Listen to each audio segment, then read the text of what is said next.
Não é segredo para ninguém que a Turma da Mônica, criada por Maurício de Souza, é fenômeno em todo o Brasil. Também não é segredo que, além dos tradicionais personagens como a Mônica, o Cebolinha, a Magali e o Cascão, há outros personagens chamados secundários que a gente também ama. Aqui eu vou falar sobre 10 personagens que fazem o maior sucesso e que a gente adoraria vê-los enquanto protagonistas. Em 10º lugar está o Louco. Eu acho incrível que um personagem de 32 anos, que aparece na década de 70, fugindo literalmente de uma clínica, continue fortemente nas histórias e produções, com direito a almanaque em 2011, sempre de maneira lúdica, divertida e positiva. Uma pizza que vira disco de vinil, dormir no teto, tudo isso é possível nas histórias do Louco. Geralmente ele divide as histórias com o Cebolinha, que ele chama de Cenourinha, e juntos ele vê que as coisas do Louco se tornam reais. Cheia de metáforas, metalinguagens, é algo muito interessante. No filme Laços, ele foi vivido pelo ator Rodrigo Santoro. Olha que importante é o Louco. Zé Luiz, o adolescente que está no meio da turminha, está em nosso 9º lugar. Ele estreou as histórias da década de 60 e depois foi anunciado como irmão da Mônica. Mas, gente, o Maurício mudou, né? Tirou o Zé Luiz enquanto irmão da Mônica e não avisou nada para ninguém. No início, ele era considerado o crânio do grupo, fazia vários experimentos, dava bastante conselhos. Depois, essas características foram ficando para outros personagens e o Zé Luiz foi quase caindo no esquecimento. Uma característica interessante é que ele se esforçava bastante para entender o que se passava na cabeça daquelas crianças, daqueles planos loucos, né, de toda a realidade que elas viviam. Na turma jovem, ele trabalha na nave do astronauta. A gente adoraria ver mais o Zé Luiz, pois foi um personagem com bastante potencial e que quase foi esquecido. Acho muito interessante uma volta por cima.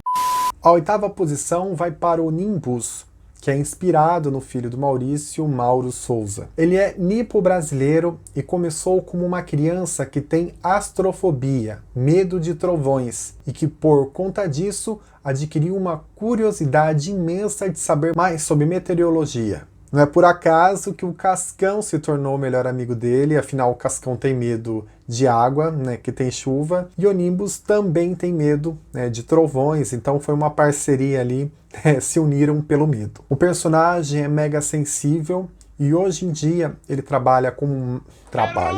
hoje em dia ele aparece como mágico da turma e ilusionista. Gente, o Nimbus é um personagem mega fofo, com representatividade e que merece ser protagonista. Eu já tô até vendo os bonequinhos dele, assim, acho que todo mundo vai amar.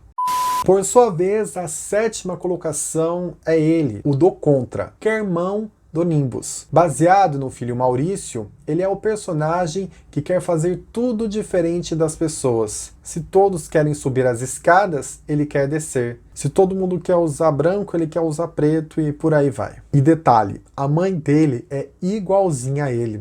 Ou o contrário, né? Ele é igualzinho à mãe. A estreia dele dentro das histórias em quadrinhos é muito interessante, porque pela primeira vez aparece ele desenhando uma figura real da Mônica e chamando ela de lindinha, bonitinha. E a Mônica bastante desconfiada, né, das razões dele estar fazendo aquele retrato. E não é por acaso que no Turma da Mônica Jovem ele chega a namorar com a Mônica. É um personagem que eu adoraria que aparecesse mais, que se tornasse protagonista, porque ainda que há vários momentos em que parece que ele faz tudo só para contrariar mesmo, em outros ele realmente mostra que a gente tem que ter personalidade e assumir aquilo que a gente quer, independentemente daquilo que a sociedade, as pessoas querem que a gente faça. Que a gente não precisa seguir as outras pessoas só por seguir. Você pode ter a sua opinião.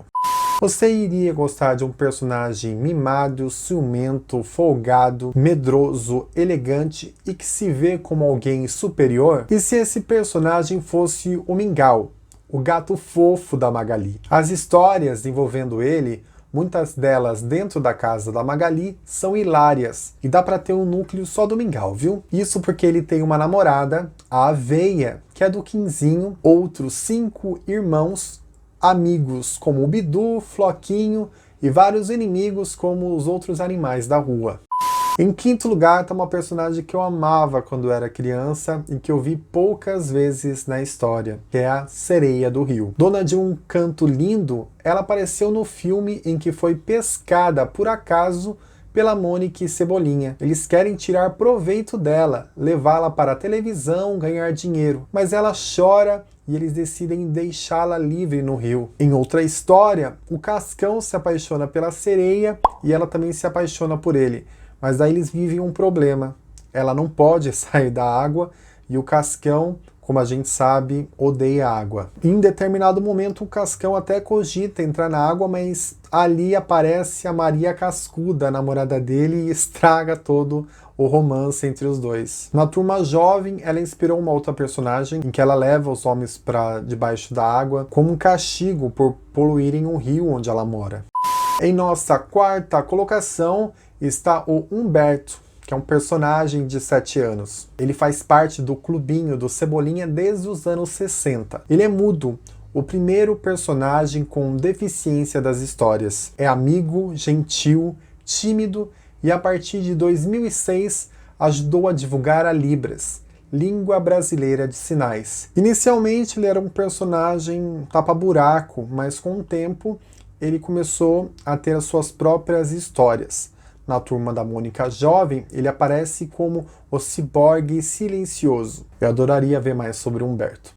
E na terceira posição, a gente escolheu a Cascuda. Ela sempre foi anunciada como a namorada do Cascão, mas cá entre nós, ninguém pode ser definida pelo relacionamento com alguém. Ela estreou em 1974. E no início ela também era sujinha como namorado. Em 1983, começou a aparecer limpa para o desgosto do Cascão. E daí ela começou a demonstrar que era bastante empoderada, que ela não iria deixar de tomar banho só para agradar o namorado. Além disso, ela se divertia na chuva, também nadava na piscina, ou seja, uma personagem de super personalidade. Com o tempo também ela começou a participar mais das histórias das outras meninas da turma, né, estreitando a amizade, e ainda que seja super apaixonada pelo Cascão, ele irrita bastante. Na Turma Jovem ela continua o namoro, mas é uma menina super estudiosa que pensa no futuro, inclusive ela briga bastante com o Cascão porque ele não quer saber de nada disso. É interessante ver todo esse processo de empoderamento, amadurecimento da Cascuda e principalmente se isso fosse transmitido nas histórias. Eu acho que ela merece e muito.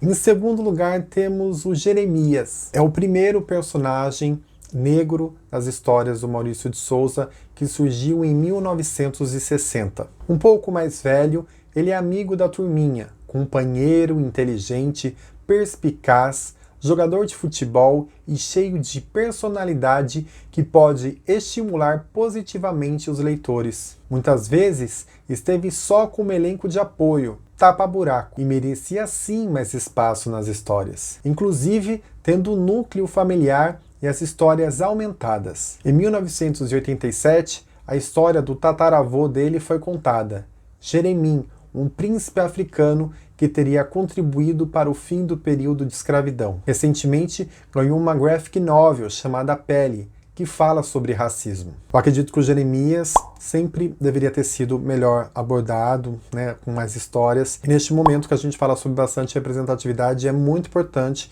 que esse personagem apareça mais e que ganhe a sua própria HQ. Em primeiríssimo lugar está um personagem que eu sou apaixonado, que tem a fama de ser o eterno personagem secundário, mas que a gente adoraria ver como protagonista, que é o Chaveco. Muitas vezes apareceu só como complemento nas histórias do Cebolinha. Chaveco é um personagem complexo. É engraçado, criativo, atrapalhado, ingênuo, otimista, impaciente e melhor goleiro do bairro do Limoeiro. Ele é o único personagem com os pais separados e mostra conflitos e afetos, principalmente no momento em que ele precisa visitar o pai. E nesses momentos eu acho que a história ganha muito, pois é muito interessante ver esse conflito e essa união de gerações, sempre marcada por muito afeto e preocupação. E ele ainda tem um núcleo muito rico, principalmente na família dele. Ele tem a Chabel, que é a irmã, tem além do pai e da mãe, e também tem a avó. É por tudo isso e muito mais que, na minha opinião, o Chaveco deveria ser o protagonista, o próximo protagonista das histórias do Maurício de Souza. Ah, eu sei que muita gente também fala assim, cadê a Denise? A Denise já está sendo protagonista lá no Instagram, ela também estaria na nossa lista, principalmente, né, no topo, por ser uma personagem super querida, engraçada, moderna, enfim, que cresceu bastante, mas ela já está tendo essa oportunidade no Instagram, né, oficial do Maurício de Souza, da Turma da Mônica, então acho que ela já está contemplada ali. Bom, espero que vocês tenham gostado. Se vocês tiverem outros personagens secundários pra gente incluir na lista, é só você dizer pra gente, tá bom? Beijão, até mais, tchau!